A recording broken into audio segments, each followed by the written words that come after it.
उद्धव ठाकरे का महागठबंधन, महाराष्ट्र शिंदे भाजपा की बढ़ी मुश्किलें, इस वक्त की आई बहुत बड़ी खबर। दरअसल आपको बता दें, छुआछूत और उच्च जातियों के अत्याचारों के खिलाफ 1950 के दशक में उनके दादाओं ने एक साथ मिलकर काम किया था। डॉक्टर BR अम्बेडकर के पोते प्रकाश अम्बेडकर और प्रबोधनकार ठाकरे के पोते उद्धव ठाकरे जब नवंबर के आखिरी हफ्ते में प्रबोधनकार के नाम पर समर्पित वेबसाइट के लॉन्चिंग के मौके पर मिले तो ऐसा लगा कि वह सौजन्य अभी भी बना हुआ है।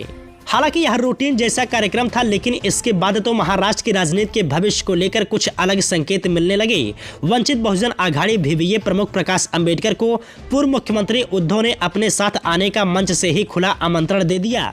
इस पर प्रकाश ने कहा कि तानाशाही के खिलाफ संघर्ष में एक ही विचारधारा की पार्टियों का एक साथ आने का यह निश्चित ही बिल्कुल सही समय है। अब सोचने वाली बात यह है कि क्या यह एक अन्य टर्निंग पॉइंट है। हालांकि विपक्षी गठबंधन की गति और इसके विवरण अभी तैयार ही किए जा रहे हैं। विश्लेषक इस बात पर तो सहमत है कि VVA शिवसेना उद्धव ठाकरे का एक साथ आने से बीजेपी के लिए बड़ा झटका हो सकता है, क्योंकि VVA की पहुंच राज्य में न सिर्फ दलितों बल्कि OBC के बीच भी है। दरअसल 2019 लोकसभा चुनाव में VVA ने असदुद्दीन ओवैसी की पार्टी MIMIM के साथ गठबंधन किया था। तब VVA उम्मीदवारों को 8 से 10 सीटों पर 1 लाख से अधिक मत मिले थे। ये कांग्रेस और NCP उम्मीदवारों की हार के कारण बने थे और इससे बीजेपी को जीत का रास्ता मिल गया था।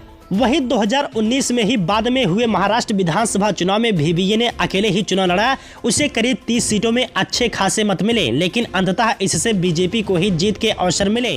हालांकि यह अभी साफ नहीं है कि VVA आने वाले दिनों में सिर्फ शिवसेना उद्धव के साथ ही रहेगा या फिर शिवसेना उद्धव कांग्रेस NCP के गठबंधन महाराष्ट्र विकास आघाड़ी MVA में भी इसे जगह मिलेगी।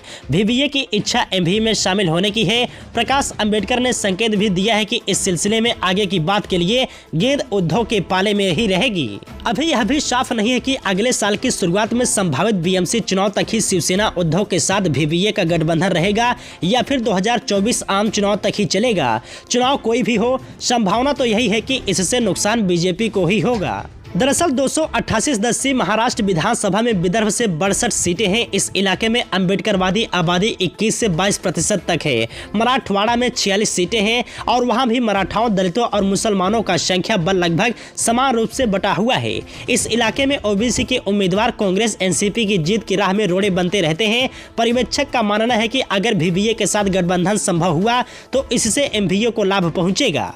फिलहाल यह माना जा रहा है कि कम से कम शिवसेना उद्धव के साथ VVA के गठबंधन में कोई दिक्कत नहीं है। इसे लेकर कांग्रेस या NCP को आपत्ति होने की कोई वजह भी नहीं दिखाई दे रही है। हालांकि NCP VVA को महाराष्ट्र विकास आघाड़ी में शामिल किए जाने पर आपत्ति कर सकती है। वैसे भी शिवसेना उद्धव का फिलहाल मराठा महासंघ और संभाजी ब्रिगेड के साथ गठबंधन मौजूद है।